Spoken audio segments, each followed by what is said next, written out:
The following is an exclusive presentation of WI Garden Media, the voice of Garden Talk Radio.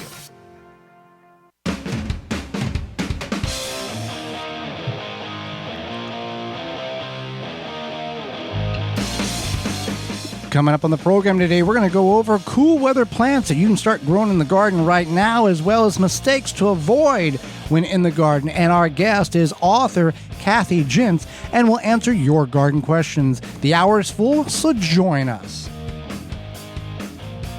You are listening to the most informationally packed hour of garden-focused radio in the country and on the internet with your host, husband and wife team Joey and Holly Baird. This is the Gardening with Joey and Holly radio show. Welcome to the Gardening with Joey and Holly radio show. Happy you are with us. I am your host, Joey Baird. Beside me is my wife, co-host, best friend, and gardening partner, Holly Baird. This program is for you to help your garden grow better, to maintain your landscape, grow healthier trees, make your grass look greener, as well as preserving what you grow. Happy you're tuning in, whether you're listening to us on one of the 20 AM and FM frequencies, broadcasting our program here in 2023 through a radio app, through our parent website, the WisconsinVegetableGardener.com, at the Season 7 tab at the top of the page, podcast replay or in-studio video replay. We thank you for doing such. You want to be a part of the program, you can do that by sending us an email to gardentalkradio@gmail.com. That's gardentalkradio@gmail.com, or you can give us a call, toll-free, coast-to-coast, at 1-800-927-SHOW. That's 1-800-927-7469. If you can't get through, leave a message, and we will call you back with the answer to your question. So, Holly, let's get in the program, and we're going to go over cool weather crops. That's right. So cool weather crops is basically anything you can plant as soon as the soil can be worked. I think sometimes people think cool weather crops might mean like winter gardening somehow. Right. But cool weather crops just mean that anytime the soil can be worked, and then alternatively you can do this in the fall. Yeah, too. Get two crops out of this. Yeah, and so you want to make sure that, or the reason to plant cool weather crops is because these crops do well with the shorter daylight. So you might think, okay, well, won't these crops grow fine in like regular parts of summer? Not so much. Not so much, because they want that. They appreciate that shorter daylight, so they like that, and they like the cooler weather. So they're good for early spring. So specifically, pea, onion, and lettuce seeds will germinate as low as 35 degrees. So they can go into the soil basically in many areas now, or even like last week or the week before. Well, based on your area, your mileage may vary, but yeah, you want to. It's warm now, and is the soil warm enough? And is the long-range forecast going to show? Because sometimes we get temperatures where it's cold, warm, hot, and never gets cold again. So you have to kind of fight that. Some of these, if you have challenges in the spring growing them, as we did with turnips and rutabagas, we grow them in the fall as the day temperatures get cooler and the nights get longer. These root crops, the rutabagas and turnips, for our example, do better because they like that shorter day length, colder nights, chill in the air. They do like that. Peas is fine if you get them in as soon as you can. That they take, 70 to 80 days to reach maturity. And there's many different varieties: snow peas, snap peas, shilling peas, there's purple pod peas, there's golden peas, there's green peas. Pick a pea and you can plant it. And you want to trellis those. They have very, very weak stems, and if you don't trellis them, they will fall over and pinch the stem, and they will be all but done. So you want to help them. And you don't have to have anything fancy. You can use tree limbs that come out of off the yard and just jam them in the ground, and they will work that way as well to give them some support on them. You can even use those. They're like, I think they're called like rose trellises or something. They're pretty cheap. Yeah, you can use those too. Yes, and carrots. You want to cover your carrots. A quick tip: when you plant your carrots, hydrate the soil first. Plant your carrots, dust them with soil, and then put a cardboard or some type of barrier, cardboard, or a 2x4 or 2x8 over top of them for 14, 21 days until they begin to germinate, and then remove that, and that will increase your germination because you are holding the moisture next to the seed, which needs water to germinate. And if you just plant them like we normally plant anything else, there's so little soil on top of the ground, and when you water it, displaces the seeds so abruptly that you lose a large percentile of germination. By doing the board method or cardboard on top of it until they germinate, you can increase your germination by about 80%. Right. So then carrots, turnips. So these ones here, the beets, carrots, turnips, radishes, you want to make sure that you just direct sow those. And those are they're all root crops. And then cabbage, collards, kale, those are ones that you can, and broccoli, those are ones that you can direct sow, or you can start them ahead of time, or sometimes you'll find the seedlings at the garden center. Yeah, nothing wrong with starting them from or getting the garden center seedlings. Now, sometimes the garden center might not have these at this point where you can actually plant them. So if you just direct sow them, that's fine too. I did want to mention that things like kale, Swiss chard, and cabbage, and even collards, broccoli, cauliflower, and kohlrabi, all of those will take longer than other things to grow. So kale especially, you will be harvesting that later on in the year. Brussels sprouts, same thing. Well, with kale, you can harvest a continuous harvest. Swiss chard, you can do the same. Lettuce, let's talk about leaf lettuce here. Well, there's many different varieties. There's iceberg lettuce, which is not, we've never had success growing iceberg lettuce. Romaine lettuce, red or burgundy and green. The burgundy doesn't seem to bolt as quickly as the green does, but you can eat that all through the summer as the bitterness is contained primarily in the central vein of the leaf. So on the hot days, your lettuce is, it's bitter. Takes a little extra time, but you can remove that center vein and eat the leaves of it, and it tastes just fine.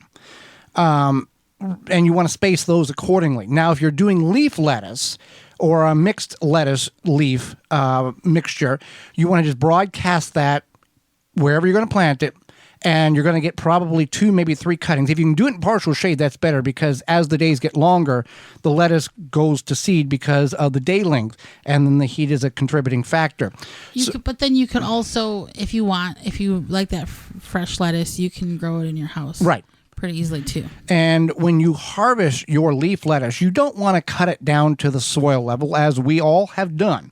You want to cut it about 1/3 of the way, maybe half the height of it.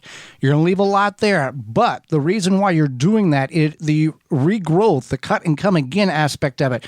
It can regurgitate essentially and start growing more. It can start growing better. Regenerate.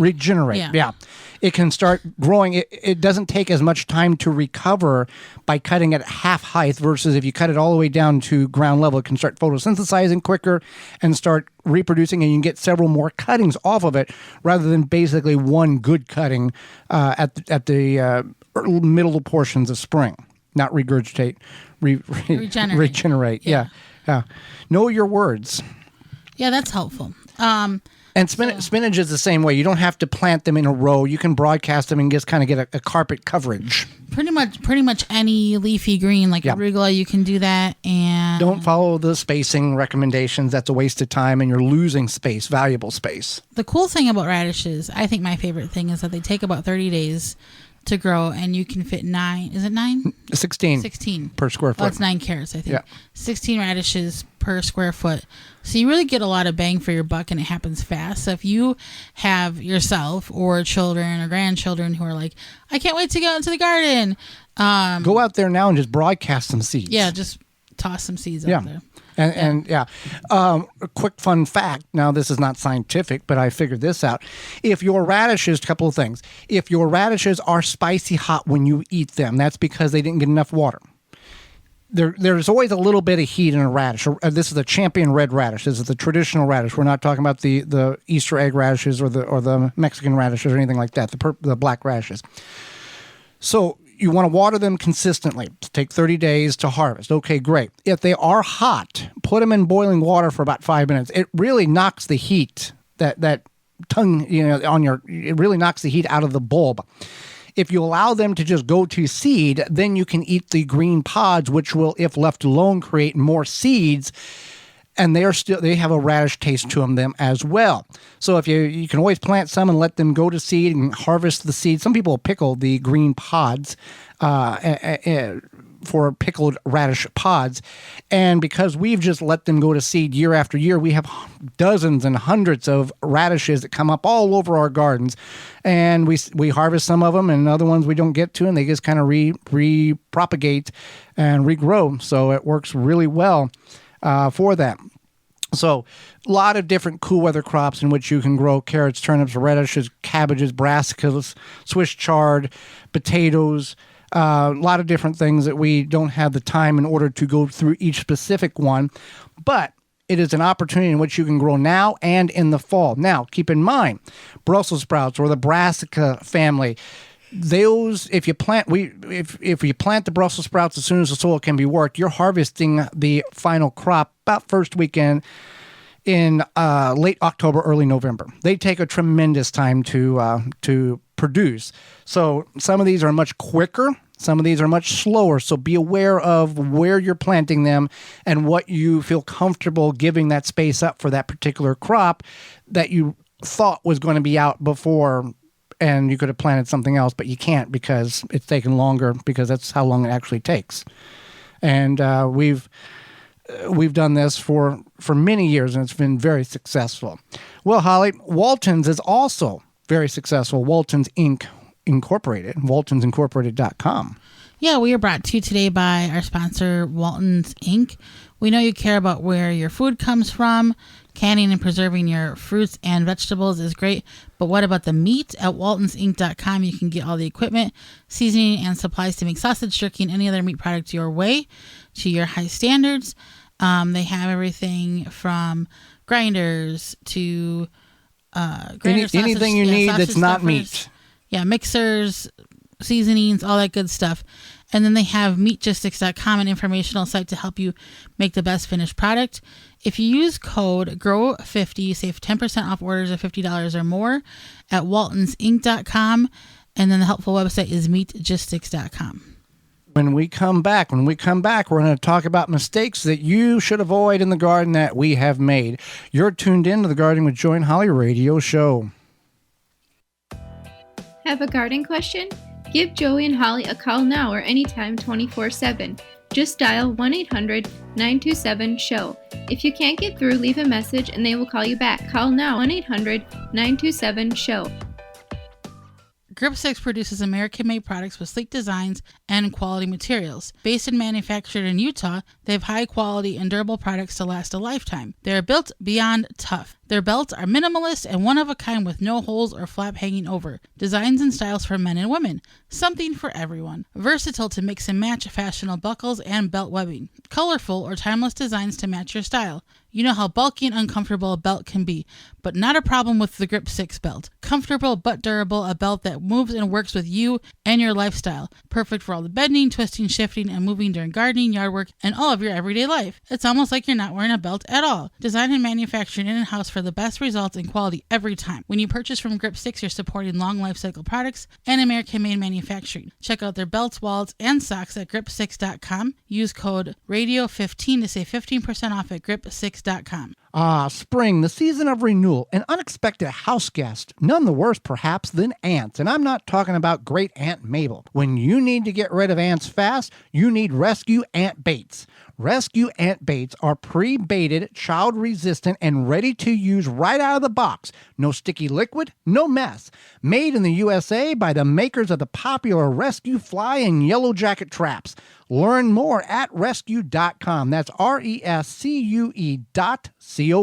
Dripping Springs Oyas clay pot irrigation solves the watering needs for gardens, bushes, new trees, and more. An ancient irrigation system we brought to America. Dripping Springs Oyas, OLLAS, on YouTube, Facebook, Instagram. Check us out. Jung Seed Company is a family-owned and operated gardening company since 1907, with the largest selection of seeds and plants online. Use coupon code 10TG23 to receive 10% off your order at jungseeds.com. Again, that coupon code is 10TG23. Tree Hugger sprinklers are the ultimate watering device for either your newly planted or established trees and shrubs. Our sprinklers open and close around the trunk of your tree and provide 360 degrees of watering. With our adjustable valve, you can direct the water to your tree's targeted saturation zone. They come in 3 sizes, 7, 11, and 15 inches. You can purchase a Tree Hugger sprinkler at your local garden center, feed store, or hardware store. Go to treehuggersprinklers.com to find a retailer close to you. Or you can buy it directly from Amazon or treehuggersprinklers.com. If you're an independent nursery, garden center, hardware store, or feed store, you will want to stock this product. Contact the good people at Tree Hugger Sprinklers and they will get you set up. Your tree's best friend. treehuggersprinklers.com. Wind River Chimes creates a symphony in any space. Chimes that are inspired by nature and designed to make the natural world even more inspiring. Music speaks to everyone. Individually handcrafted in Virginia for over 35 years and hand-tuned for an exceptional precision and lasting beauty. Because in life, the winds of change are always moving. But no matter where they carry you, Wind River Chimes will always be the inspiring harmony. With a large selection and customization options, you will find the sound that soothes you. Visit windriverchimes.com to shop and find out more. Dig planting holes from a comfortable standing position. Step, twist, pull, and plant. Visit ProPlugger.com. Rootmaker starts your plants off right and keeps them going through harvest. From their seed starting trays with an innovative design that air prunes the roots to their large variety of grow bags, 1 to 60 gallons. Their products will provide you the harvest you've never seen before. Visit rootmaker.com and use coupon code RADIO23 to save 15% off your order at rootmaker.com. The Gardening with Joy and Holly radio show is brought to you by the following: Dripworks, Rise Gardens, Grip 6, Bloomin' Easy, Fleet Farm, Waltons Incorporated, Blue Ribbon Organics, Tree Diaper. Find all sponsors at the WisconsinVegetable.com and thank them for their support. Welcome back to the Gardening with Joy and Holly radio show. Happy you are with us today. Before we get into mistakes that you may make in your garden that you should avoid, we've got a word from Farmers Defense. Farm and garden in the ultimate comfort. Farmers Defense has lightweight and durable sleeves made to protect you against the elements while farming. Farmer sleeves offer unparalleled protection of your arms and skin for any farmer, gardener, or outdoor worker. Say goodbye to irritated skin and sunburns in the garden. Their sleeves offer cooling comfort and protection against the elements outdoors. An alternative to thick clothing, Farmers Defense is made out of wicking material with UBF protection factor of 50, plus to protect you from allergens and scratches. To find all their great products and more, visit farmersdefense.com. So, oftentimes we make mistakes in the garden because we didn't know that they were a mistake until we never were taught. We never learned it. We never saw it. So we learned from our mistakes, or we learned from things that we shouldn't have done. So we're going to go over a couple of mistakes to avoid to help your garden be better this year, so you don't have to go through the suffering of bad garden problems. First is bad soil, Holly. Yeah, so this can be anything from it's too good to be true, this soil is free or cheap or something. Even getting it from your city yard, it could be questionable. Sometimes you might see like this deal, you go to the big box store or drive past somewhere and it's like garden soil, almost free. And you have to question why is it almost free? You get what you pay for. Yeah. Or you get what you don't pay for. So, and we've talked about that many times on the program, that there could be, based on what they're using to compost the soil, the ingredients of the composting, the plant matter may not be the safest, or maybe has some form of chemical that will intoxify the compost in which you are getting for near free or free, whether that is animal waste or plant-based compost.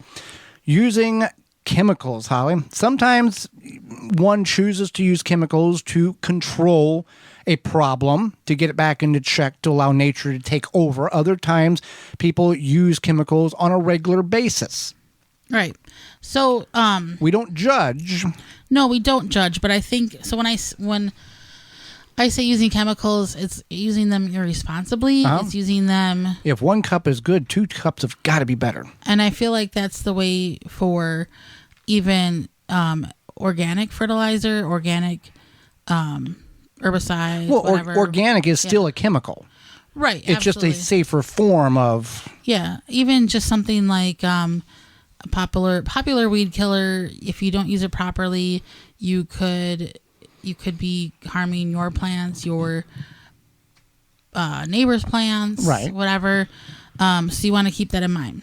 But I don't think that using certain types of weed killers or abundance of in chemical fertilizers, you in your backyard, you're not the direct result of algae bloom in the Mississippi River or in the Gulf of Mexico and Lake Michigan. I don't think your little backyard is making that big of a contributing that much to it. But a little bit in every backyard adds up. Right, and that's the thing. And then there's also... you want to be mindful of this. Yeah, you want to be mindful. You want to... I think a lot of people get excited because they see these commercials or whatever, and they're like, if I use this product, my plants are going to grow ginormous. And that's what they want you to do. That's what they want you to do. That's called marketing 101. Right. So make it sound better than what it really is, so you go buy 2 bags instead of 1. Right. And so you want to keep that in mind, is that it doesn't take much research to figure out how a plant grows, where a plant gets its nutrients from. The internet's on computers now. The internet's on computers now. You have this handheld device in your phone. I'm sure you just searched something 10 seconds ago. Instead of looking at stuff that freaks you out, look at stuff that, help your garden grow. Yeah. So you can find this information pretty readily available. Or you can reach out to us at gardentalkradio@gmail.com, and we'll provide you reliable sources in which gives you the correct answer, not a answer.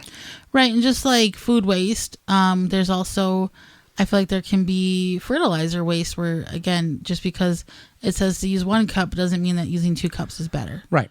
Planting things in the wrong growing zone. Now, if you're buying plants from your independent garden center, they will have them labeled. Your normal garden plants, your vegetable plants, native plants, and tropical plants. Right. Big box store, flip a coin. But even if you go to a local store and you're like, oh, this should grow here, you might get it in your head, hey, I'm going to be the first person that grows an avocado tree in my backyard in Wisconsin. So just keep in mind, or you might have seen some, TikTok or whatever, where they're like, I grew this avocado tree in my Midwestern backyard. Well, and there's not a question if it's really real. It will grow.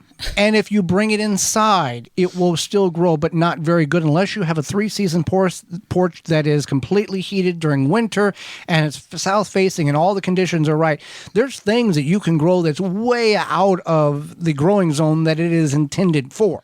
I have a story about this. Okay, go ahead. So I work from home now, but when I went to the office, I would drive past this small business. There was like a business in a business park, and they had these beautiful tropical banana plants, banana trees, and they look like they kind of palm tree-ish, but not, I don't know, whatever you want to call it. And I noticed that it was getting to the fall, and I got curious, and so one day, I think on my way home from work, I went to the business and I said, what are you doing with those banana plants? And they were like, oh, our landscaper said that they would be okay for the winter. And I was like, that's not correct. And they're like, well, we trust our landscaper. And I was like, okay. They didn't make the winter. No. So I drove past in the winter, and obviously they were sad. And then next spring, they were all chopped back. Yeah. Well, I mean, there's ways of doing this. There's ways of protecting plants like that. There's ways of doing such. But you've got to do some research. You've got to know, you got to have the knowledge in order to do such. and growing things out of the growing zone that they're intended for is not wrong to do if you're able to follow the steps and do it correctly to give the best chance for that plant. Now, talking about growing zones, if you are going to buy something to grow in your growing zone, whether it's at your local garden center or online, and you're in growing zone 4, or let's say you're in growing zone 6. Let's say you're in growing zone 6. Buy a plant that is rated for a growing zone of 5. Go always find a plant that's rated for a growing zone 1 level lower than what you are, because we all have those unseasonably cold or untypically cold or freak weather patterns where it gets to that next level zone temperature-wise. By giving you the cushion of an additional zone, you are able to assure that that plant is going to be fine through whatever conditions that may occur. Whether you're in 9 and you get something for an 8, or you're in 4 and you get something for a 3, give yourself that extra protection, that extra cushion for that plant, so you're not rebuying it every 3 or 4 years when that unseasonably weird weather pattern or snow or cold snap comes through. Right. And that is very smart. Yeah, so I thought there was one more point I wanted to touch on, and now I can't remember what it was. Yeah. But yeah, you definitely want to pay attention. Know where you're going to plant stuff. Yeah, that's important. That's another one, is you might think, okay, I'm going to go buy all these native plants, and I definitely have room, and then maybe you don't have room. Right.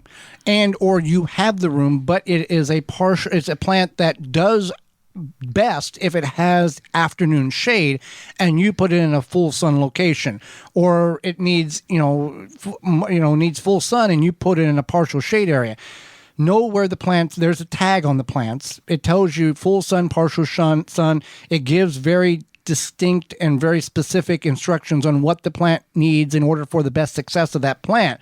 So number 1, know if you only have a spot for 7 geraniums, don't buy 14 because they're pretty colors. And know where you're going to plant them according to how the plant needs to be planted and hydration and the whole thing. They are pretty colors. They are. Yes. If one needs more moisture, put it near the area where it's wetter or where there's more irrigation at versus something that likes more of a hot, dry climate. Absolutely. And then another one that I was going to mention is grow what you know you will enjoy. Uh-huh. So I've had people ask me, or say, I grow these 5 things because this is what I grow, but I really don't like okra, but I grow it. Mm-hmm. Why are you growing okra? Because that's what my family grew and that's what my grandparents grew. Okay, so why are you doing that? Why would you do that to yourself? Well, dehydrate okra, and it doesn't have the slime. It's just... There's 135 varieties of okra in the world. Did you know that? There needs to be none. And it's also known as ladyfingers in some countries. So fun facts about okra. Another fun fact is Phylum Bioproducts and what it is and where you can get it. Not only just at phyllumbioproducts.com, but at local retailers. Yeah, if you want to control beetle and grub invaders without affecting the rest of the ecosystem in your yard, then Grub Gone and Beetle Gone are the solution. Phylum's Grub Gone and Beetle Gone target a wide range of invasive and destructive beetles, weevils, borers without harming non-targeted species such as bees, ladybugs, butterflies, earthworms, or other beneficial insects. You can purchase these products locally in Massachusetts at Ward's Nursery, McHugh Garden Center, Hyannis Country Garden in Connecticut at Van Willigens Garden Center, in Maine at Salisbury Organics, in New York at Fadigan's Nursery, and Ohio at Berlin Seeds. Phylum Bioproducts target the pest, not the rest. That's PHYLLOM bioproducts.com. If you want to carry it at your location, you can get a hold of them at phyllumbioproducts.com or reach out to us here at the show at gardentalkradio@gmail.com, and we will get you hooked up with their products for your customers. Hang out with us. Author Kathy Jentz will be with us. You're tuned in to the Gardening with Joy and Holly radio show. Got a question for Joey and Holly? Send it via email anytime to gardentalkradio@gmail.com. Do Do you know that overwatering and underwatering are the top causes of plant death? Tree Diaper solves both those problems by absorbing excess water and releasing it back when the soil dries. Use code GARDEN15 to save 15% on treediaper.com. Chapin has the tools for planting your garden and keeping it growing all season long. Whether your garden is big or small, Chapin has sprayers and spreaders for fertilizing, weed, and pest control, watering, and seeding. You can find Chapin products at your local hardware store, big box retailer. You may visit them also online at chapinmfg.com to learn more and buy online. Blue Ribbon Organics, providing locally made organic compost and soil blends for gardeners, farms, landscaping, and more. To find our products nearest you, visit blueribbonorganics.com. We know that you appreciate the value of a beautifully landscaped yard, but tackling such a project yourself can seem way too complicated, right? Bloomin' Easy plants are the answer. Their plants are low maintenance and offer exceptional beauty and color for your yard. Plus, they offer free seasonal care reminders with simple how-to videos tailored to the plants that you choose. With Bloomin' Easy on your side, creating the yard that you've always wanted becomes as easy as plant, water, and relax. Check them out at your local garden center or by visiting bloomineasyplants.com. Pomona's Universal Pectin is a high-quality pectin that gels reliably with low amounts of any sweetener. If you're trying to reduce the amount of sugar in your diet, you'll love Pomona's Universal Pectin. Now you can make healthy homemade jams and jellies sweetened to your taste. You can use sugar or honey to sweeten. Pomona's Universal Pectin keeps indefinitely when stored in an airtight container. Easy to use, versatile, and comes with directions and recipes in every box. Find out more and where to buy at PomonaPectin.com.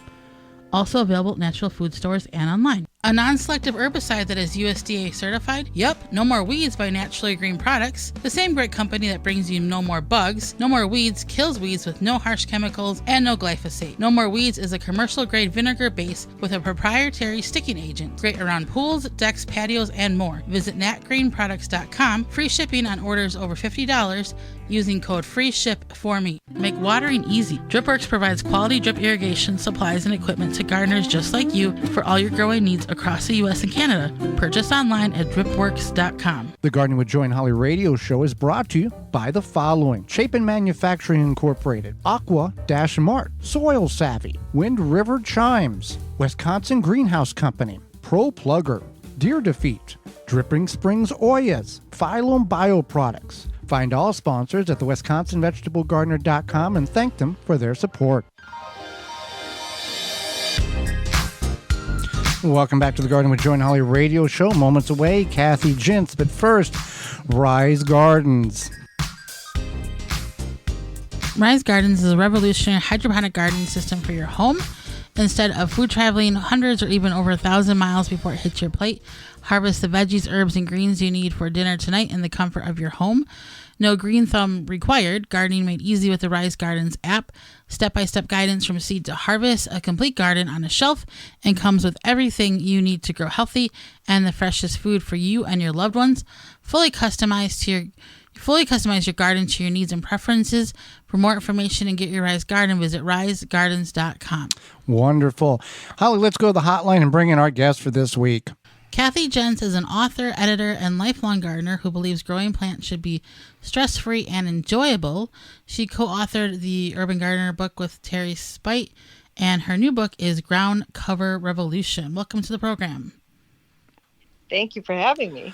Well, we appreciate you taking time out of your day, not only to educate Holly and myself, but all of our listeners. And I'll start with this question because I think a lot of people struggle with this. You are very passionate about gardening and making it enjoyable. Sometimes some people may not feel that way and feel very overwhelmed about gardening. What are some ways in which you can advise people to make some changes to find that enjoyment in growing plants as you do? Yeah, I would say first, grow what you love. You know, there's no must grow list. And so whether that be ornamentals or edibles. And then secondly, I would say reduce what is making most maintenance. If it's a high maintenance lawn, then reduce the area of lawn. If it's a high maintenance vegetable garden, then maybe cut back in the vegetable garden and do more containers. Yeah, it makes, people, I think, and maybe you've seen it like we have, it's either got to be everything or nothing at all. Mm-hmm. And that seems to be the catch all for these people, for new gardeners. Hey, I've got to fill the whole backyard up, or it's not worth it. Yeah, and I think it can be very overwhelming, Joey. And I think that, biting off a little bit, building one bed this year, adding one more container, and then each year adding a new project is the way to go. But I do know you get a little over enthusiastic and try to tackle everything at once. And then, you're just going to have an aching back after that. Your backyard is not a farm. It doesn't all have to be done this week. Exactly. So your new book coming out is Ground Cover Revolution. Can you tell us more? So it looks like it came out recently here. Can you tell us more about it so that our readers are interested, want to pick up a copy, maybe a helpful tip that's in there, or a little spoiler, if you will? Sure, Holly. So it's all about replacing turf grass lawns where you can with ground cover choices. And that could be because you just want lower maintenance, spending less time doing your lawn, a little less expensive, or maybe environmentally, you're looking to replace turf grass lawn because you want to have wildlife benefit, or you just want something more beautiful than a plain turf grass lawn. So maybe you want something flowering or something even with berries on it. So you would ask for a little tip. One of the profiles of a ground cover I do in the book is on strawberries. And people are very surprised to hear that strawberries can be a ground cover. You've probably had wild strawberries pop up in your lawn as a weed. And they're a natural ground cover. There are native strawberries, and there are, of course, very hybrid ornamental strawberries like Pink Panda. That's a gorgeous one as a ground cover. They're great on slopes. They're great next to sidewalks. And, of course, you even get some edible fruit from them. Well, and replacing the lawn based on where you're at, you may get a tax deduction because of water. You don't have to use as much water. And just for the general sense of, there's a lot of chemicals that is used to make these lawns so pristine that if people really understood, they would realize what's really going on, and it's not good. Yeah, fertilizers are based on chemicals, a lot of them. And so you don't have to have those additives. You don't have to be watering when it's not raining, all the time. And of course, you don't have to mow once or twice a week in the high season. Most of the ground covers that I talk about in the book are either a once a year mow back or cutting back with a weed whacker, or just letting them die back and then they spring back on their own in the springtime. Yeah, absolutely. And I know, and I don't know if this is true or not, and maybe you can confirm, a lot of the grasses that we have growing in our yards are not necessarily native and or they are invasive. Is that correct? Correct. So most of them, depending on if it's a cool or warm season grass and where you're living, there is a native buffalo grass, but there's very few native grasses in the Americas that you're using for that. But one of the things I recommend in the book as a substitute that looks very grass-like and is native are some of the carexes. So you can have like the Pennsylvania sedge, the Carex pennsylvanica, or the wood sedge, which is the Carex woodii, and they look and perform just like a turf grass, but they're tougher and they're actually deer resistant. Good to know. So you have another book that you wrote about a year ago, and I find this book highly informative, especially for urban gardeners. It's the Urban Garden 100 Ways to Grow Food and Beauty in the City. Can you share something about that book that would also pique our listeners' interest? Sure. So we're just coming up on our first anniversary of that book's release. And Terry and I are so happy about the success and the reception that people have had for the book, because there's lots of ideas that you can apply to any small space gardening. And I hear a lot of feedback from readers of it that even if they had like 10 acres of garden, there's still ideas they can apply. So we talk about, ways to increase your space, maximize your yield if you're doing food gardening, and also ways to bring in beauty if it's not such a pretty place. If you have like a view from your balcony or somewhere that you want to disguise, we talk about ways to deal with that and ways to increase privacy. So like if you're in a townhouse or you're in a condo or an apartment and you have neighbors that can look straight into your garden, we talk about ways for increasing privacy and the beauty of your surroundings. Well, let's tie that in. Many people think that gardening is extremely costly. What are some of your favorite budget-friendly tips to keep costs down? And I know that gardening is a hobby, and there's a certain amount of expense that has to be endured. But some people think they go overboard and they think they got to have everything, the best of the best. What are some ways that you've found to be more cost-effective but still have really good results? Well, Joey, you're asking the right person because I live a very frugal and green lifestyle, and I love to pinch a penny. So one of my favorite things is when you join a local garden club or plant society is that a lot of them have plant swaps, and that's a great way to get a lot of free plants, especially when you're starting off. And it's usually when you get to about your 10th year as a gardener, right? That when you have a full garden, you're in the phase of giving away plants. Right. Usually making friends with other gardeners or experienced gardeners, you can get a lot of free plants that way. And even on like your local Buy Nothing Facebook groups, anything like that, you could just put out I need a ground cover to fill in such and such a spot. And it's always surprising how many people have extra plants and are very generous. I find gardeners in general, Joey and Holly, to be a very generous type of people. Now, is there anything that you need to be aware of if you're going to get free plants that you see online? Is there any certain questions that you should be asking before you just bring it home and plop it in the ground in your yard? Yeah, I would say there's always a reason people are giving away excess plants, and that might be your warning. If this is a fast spreader, or you might ask them where it does best, and maybe if it's a fast spreader, say like Lily of the Valley, and it could take over a bed in a sunny, well-draining place, that maybe you put it in part sun, you kind of keep it in check a little bit that way. You might ask about the soil too. You don't want to spread things like jumping worms or some other type of disease issue.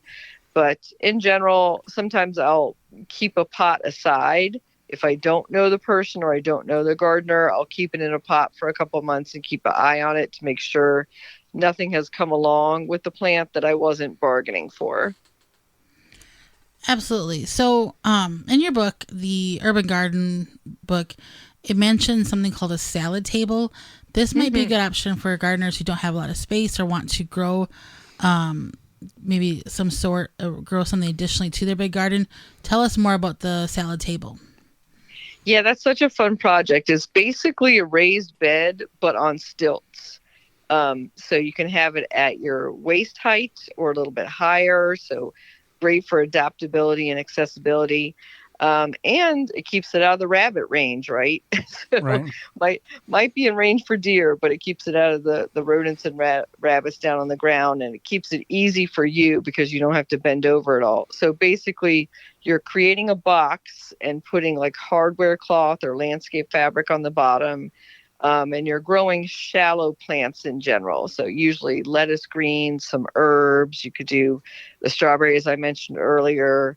And you can move it. That's another great thing about containers and salad table in general is you can put some wheels on it, or you can have somebody help you. So if it's like a hot, humid summer and you want to move it to a little more shade and get a couple more weeks out of those greens, or you can just throw a shade cloth over the whole thing too.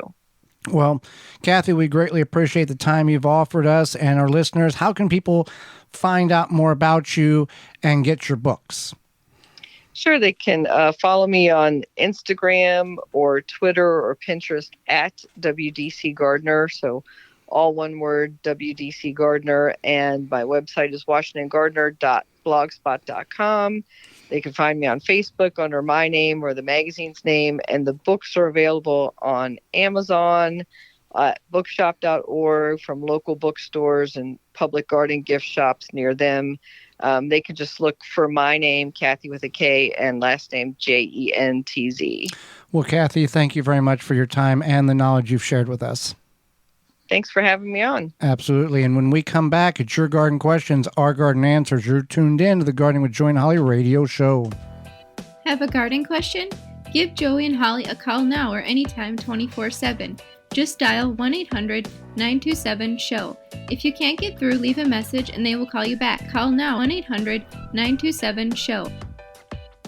Dripping Springs Oyas clay pot irrigation solves the watering needs for gardens, bushes, new trees, and more. An ancient irrigation system we brought to America. Dripping Springs Oyas, OLLAS, on YouTube, Facebook, Instagram. Check us out. You know what's different about Verlo mattress? Everything. Like no price gouging, no shenanigans, none of the shady dealings of other mattress chains and furniture stores that overcharge for virtually the same mattress. The ripoff stops here. Verlo makes every mattress they sell, so you get better quality, lower prices, and a lifetime comfort guarantee. Because at the end of the day, you don't deserve shenanigans, you deserve a good night's sleep. Wake up, sleep better. Verlo. Mantis tillers, the premium long-lasting gas-powered tillers, are the perfect solution for any garden. This Mantis machine is available with 2 or 4 cycle engines with a 19-inch or 16-inch tilling width. Your DIY companion in your garden and your lawn converts easily for edging, aerating, and more with optional attachments. Find details at mantis.com. Deer Defeat is an all-natural based animal repellent to keep deer and rabbits away from your valuable plants that is odorless after 30 minutes and dries clear. It creates a continuous, invisible shield to protect your plants. Works for 30 days through rain, snow, and freeze. Will not clog your sprayer. Apply to your property without environmental damage. You can spray directly onto your plants up to flowering, then apply around your plants to continue protection. No need to reapply. Money back guarantee. To purchase, go to deerdefeat.com and use coupon code RADIO to save 10% off your order. Head into Fleet Farm where you'll find everything you need. From tires to tree stands, drills to dog food, toys to tools, they've got it all. You can save even more at Fleet Farm when you join the Fleet Rewards loyalty program. You get exclusive offers and it's free to sign up. Get everything you need at a low fleet price. Shop in store or online today at Fleet Farm. In 3 easy steps and receive customized fertilizer recommendations for your garden or lawn. Soil Savvy helps you determine what nutrients your plants need to thrive. Never again over-apply nutrients they don't need. A patented process that makes you a smart gardener. To get your soil test kit, go to mysoilsavvy.com. Aqua-mart.com has everything you need for eye-pleasing outdoor water features on your property. For over 25 years, we've been creating and field testing beautiful water features in order to provide you with the most reliable products and best value in the industry. From easy-to-install pond and water-filled kits to pumps, fish food, and more, you'll find everything you need to install and maintain a naturally balanced water feature in your yard. Make your backyard a true oasis and maintain it well. Visit aqua-mart.com to shop for all your needs. The Gardening with Joy and Holly radio show is brought to you by the following: Happy Leaf LED, Root Maker, Jung Seeds, Tree Hugger Sprinklers, Verlo Mattresses, Farmer's Defense, Pomona Universal Pectin, Natural Green Products, Mantis Tillers. Find all sponsors at the WisconsinVegetableGardener.com and thank them for their support. Welcome back to the Gardening with Joy and Holly radio show. Happy you're with us today. It's time for your questions, our answers. If you got a question, you can send it on over via email at gardentalkradio@gmail.com. That's gardentalkradio@gmail.com. Or if you'd like to give us a call, you can certainly do that by calling us toll free coast to coast at 1-800-927-SHOW. That's 1-800-927-7469. So this question is sponsored by Fleet Farm and fleetfarm.com. If I were to plant peas in the spring, is it okay to use that same area to plant garlic in the fall? Yes, it is. What you want to be aware of is in the fall, when you plant those the garlic, you don't want to fertilize the garlic that you're planting. You want to do that in the coming spring. In the springtime is when you fertilize the garlic. If you want to add more compost to the area, the bed, the raised bed, whatever it is, you can certainly do that. But just keep in mind that garlic is going to be planted in the fall and not harvested until late spring, early summer. Typically in Zone 5 here, we plant it in October and harvest it in late June. So it's going to take a lot of real estate up, but you can certainly do that without any problem whatsoever. So what would you say is best to mulch with? Is it hay or straw? Straw is the best mulch if you're going to pick one of those, because that is the stalk of the plant, whether it's oat straw, barley straw, wheat straw. It may still contain some grains of barley, wheat, oats, whatever that is, but it'll be minimal. Hay is the grasses that is cut for animal feed, which will contain a lot of grass seeds. So you want to avoid that at all costs, because we don't want to introduce more things into the garden than what we have already. So straw is the best way to go. You can find straw at your farm store, at your independent garden center. Some big box stores have straw. It is going to be a premium. You're going to pay quite a bit, $8, $9 for a bale. So if there's other means of mulch that you can use, that would be the way to go. Whether you have leaves left over, whether you're using chemical-free, seed-free grass clippings, people will use shredded paper. They will use a weed barrier, like a fabric weed barrier, which we don't recommend because it doesn't always allow the water to permeate through appropriately. You can use just a variety of different things as mulch, but straw is the better of the two options when it comes to picking one or the other. All right, Holly. So what is the best time to check soil temperatures with a digital meat thermometer? Digital meat thermometer, you're going to check it at the root zone before you plant. And early morning, as you get up, right before you go to work or whatever you do in the morning, that's when the soil is going to be the coldest, and that's when you would want to check your the soil temperature to see if it is the adequate temperature that you need for whatever you're planting. And if the long-range forecast meets or exceeds that temperature in the soil, then you're good to go. So here's one. I want to plant blueberry bushes, but my soil is high in pH. Blueberries need a low pH level, low acidity. What would you recommend in order to put in the bed in order to do this? Well, first of all, we'll answer the question, but once we get done answering the question, you will understand why I say just plant blackberries or dewberries or golden raspberries or something like that. Don't plant the blueberries. So, yeah. Soil pH can be reduced most effectively by adding elements like sulfur, aluminum sulfate, and sulfuric acid. The choice of which material to use depends on how fast you hope to change that pH level and the type of plant you're expecting to put in that area. Adding pine needles does not change the pH level. So let's get that clear. That is a garden myth. Look it up online. Can't do it. In general, the best way to reduce the soil pH before planting an ornamental or a plant, do it before you put it in the ground. Don't put the plant in the ground and then try to alter the pH level after you plant, because it's very difficult. How long, Holly, does it take to lower the pH in your soil? Well, that's a good question. It's a long-term project. So if your alkalinity is 8.5 or higher, it may take several years. So we're not talking about some quick, easy fix. You are literally having to alter the chemical makeup of your soil, and it can take a while. This is not just like adding liquid compost tea into the soil and making the plant happier. This is a long process. If you're wanting to do blueberries, so blackberries or raspberries or something like that is a much more economical and time-saving fruit if you want to grow something that is a perennial. Well, yeah, absolutely. And the thing is that if you really want your own blueberries, yes, you were like, I'm sick of going to the store and buying these blueberries or whatever.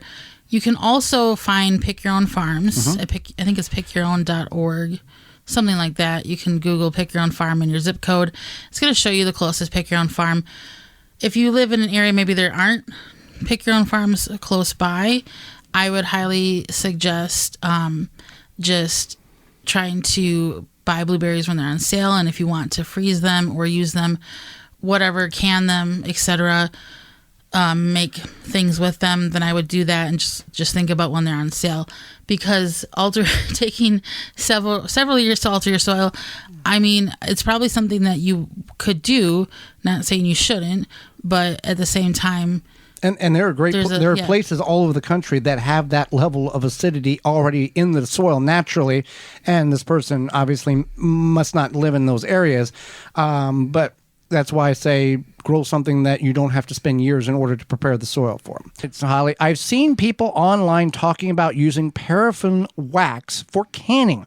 What are they using it for, and should I start using it when I'm canning? So sometimes people use it to seal the top of their... This is the big block, like that looks like a block of butter. That you get at your hardware store. Yeah. Okay. Sometimes, so people used to use it in canning as like an additional seal. Okay. I don't know if it was because they didn't have the 2-part lids. I'm not really sure why. I don't know why they still sell it. I don't know why people are using it, unless it's some sort of aesthetic thing that they think it looks cool, but it's not something you want to use. It's not recommended. It's not recommended. And it's not safe, is it? It's not safe, but when you're canning... The Home Food, what is it, National Center for Home and Food Preservation, am I saying that correct?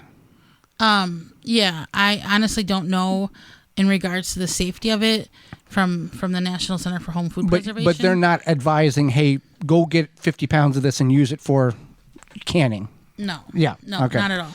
I don't know. Now I sound like my parents. Everything comes back around again. What's old is new and new is old, blah, blah, blah. But it's still unsafe. But it's still, it's still unsafe. It's still unsafe. Like, are you going to let your kids eat the lead paint on the windowsill? No. I wouldn't use paraffin wax in my canning. You can use it in a candle, but don't use it in your canning. And I think people use that for like softening their hands or something. I remember, this was done years and years. Whenever I was young, I remember popping the wax off of the top of the jam. I do remember that.